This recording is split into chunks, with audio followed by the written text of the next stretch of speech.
Ryan here with Master Effects. Welcome back to Effects Forum. Today we're discussing a question we are often asked. Will my fog or haze set off my smoke detectors? The answer is yes. Thanks for watching. Please make sure you like and subscribe. Hold up, time out. There are some ways around it. I did not know that. Yeah. Well, in that case, run the intro.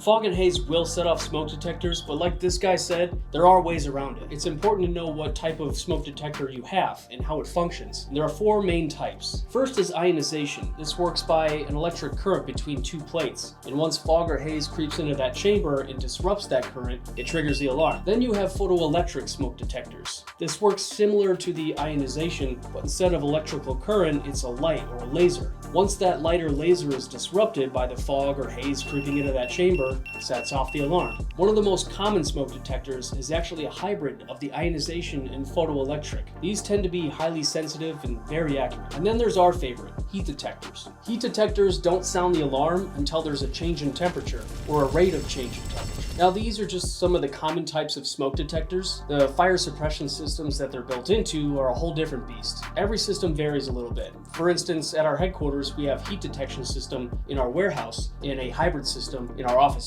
So if I was tinkering with a Prodigy Pro in the office, it would set off a chain reaction of very loud alarms and eventually call the fire department to come to our rescue.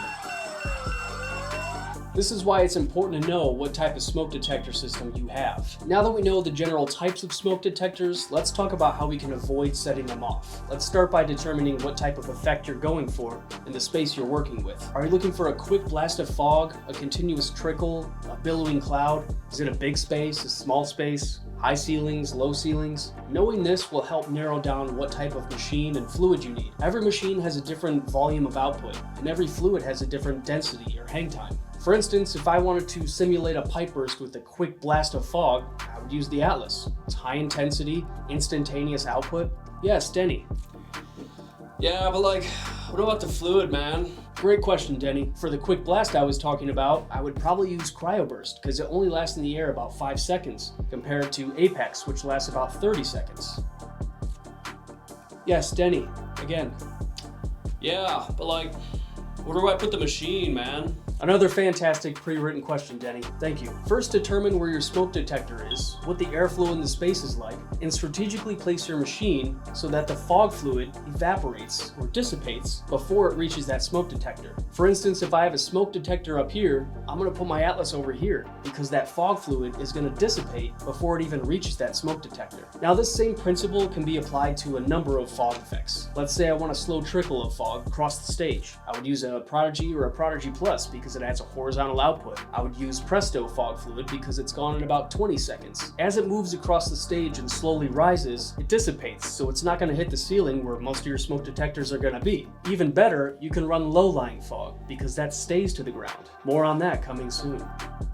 Now what about haze? This is a little more tricky because haze is typically an effect that you want to spread out and hang around because it helps accentuate lights and lasers and softens the focus without having a cloudy texture. More often than not, haze will set off your smoke detectors, but there is a threshold. Now to find out what that threshold is, you want to start by becoming friends with your maintenance manager or your fire marshal, someone that can deactivate the system temporarily while you test what that threshold is. Now we're not shutting down the system, we're just disabling the alarms. We still want to know when it triggers. Now using your haze machine and haze fluid, try a couple different settings. The haze output, the fan output, fill the room. See what your maximum output is. Then at least you know a range of what might set that off. Now remember, not every haze machine or haze fluid is going to trigger a smoke detector. Haze varies in density and particle size, and smoke detectors vary in sensitivity. That's why we recommend seeing what sets it off without setting it off,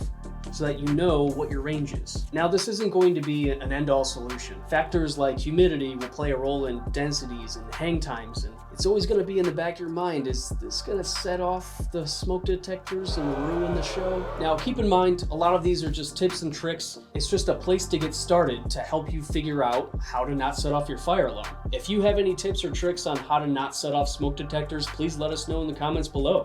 We'd love to hear from you. Also, if you're not familiar with the difference between fog and haze, check out this video up here. If you got something out of this video, please like and subscribe. We have plenty more on the way. Come find us on Instagram.